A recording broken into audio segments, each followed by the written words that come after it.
අවුරුද්දට සති 52ක් තියෙනවා දයාබර සහෝදර සහෝදරියනි.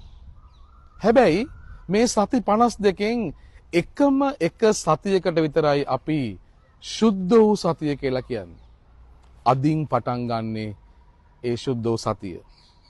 අර හැම සතියකටම වඩා මේ සතිය ඔබට මට මුළු ලෝකේටම විශ්වයටම බලපාන සතියක් වෙනවා. හැබැයි පොඩි ප්‍රශ්නයක් තියෙනවා ඔබෙන් අහන්න. ඇත්තටම ඔබෙන් නෙමෙයි. ඒක මම මගෙන් අහපු ප්‍රශ්නයක්. ඇයි මේ සතියට සුද්ධ වූ සතිය කියලා කියන්නේ? මේ සතිය ඇතුලේ තමයි දයාබර සහෝදර සහෝදරියනි අශුද්ධ හැම දෙයක්ම සිද්ධ වුණේ. වෙන්න පුළුවන් අශුද්ධම දේ සිද්ධ වුණේ මේ සතිය නෙමේද?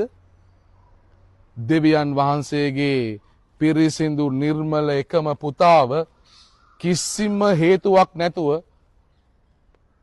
කසෙන් පිට පළලා කටුවටුණු දාලා ඇන ගහලා මරපු ඒ මතකය සිහිපත් කරන සතිය. වෙන්න පුළුවන් අසුබම දේ වෙච්ච අශුද්ධම දේ වෙච්ච සතිය තමයි අද අපි සුද්ධ වූ සතිය කියලා කියන්නේ. මොකක්ද ඒකට තේරුම? දයාබර සහෝදර සහෝදරියනි, මේ සතියට අපි සුද්ධ වූ සතිය කියලා කියන්නේ දෙවියන් වහන්සේ අශුද්ධම දේවල් සුද්ධ වූ බවට හරවපු සතිය නිසායි.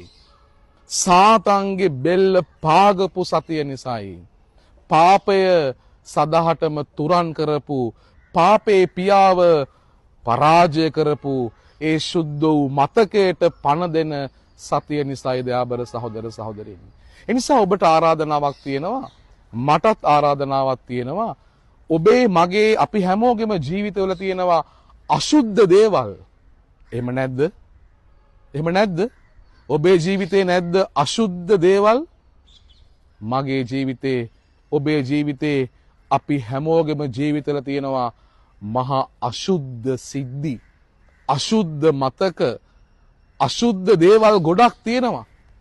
එනිසා මේ සතිය තුළ අපි අපේ ඒ අශුද්ධ දේවල් එක්ක ගනුදෙනු කරන්නට යනවා. අපිව අශුද්ධ තැනට අරගෙන යන අශුද්ධ පියා සාතන් එක්ක අපි සටන් කරන්නට යනවා. ඒ මොකද මේ මුළු ලෝකේම තිබිච්ච අශුද්ධම දේවල් පරාජය කරපු සතියයි සුද්ධ වූ සතිය කියලා කියන්නේ. එනිසා මේ සතිය අපි දන්නවා මහා බ්‍රහස්පතින්දා, මහා සිකුරාදා, අලලුයා සෙනසුරාදා, පාස්කු ඉරිදා. මේ සතිය තරම් උතුම් සතියක් ඔබට මට අපේ ජීවිතේ නෑ දයාබර සහෝදර සහෝදරියනි. එනිසා අපි ඇතුළු වෙමු. අපි ඇතුළු වෙමු අපේ අශුද්ධ මතකයන් වලට. අපි ඇතුළු වෙමු අපේ අශුද්ධ ඉතිහාස කතාවලට. අපි ඇතුළු වෙමු අපේ අශුද්ධ තැන් හොය හොය ඒ හැම දෙයකම තියෙන අශුද්ධ අත්දැකීම් සුද්ධ වූ සතියේ බලයෙන් අපි වෙනස් කරගමු. අන්න එදාට සති 52කින් මේ සතිය ඔබේ ජීවිතය වෙනස් කරන, ඔබේ පැවැත්ම වෙනස් කරන, ඔබේ ජීවිත කතාව අලුතෙන් ලියන සතියක් බවට මේ සතිය පත්වේවි.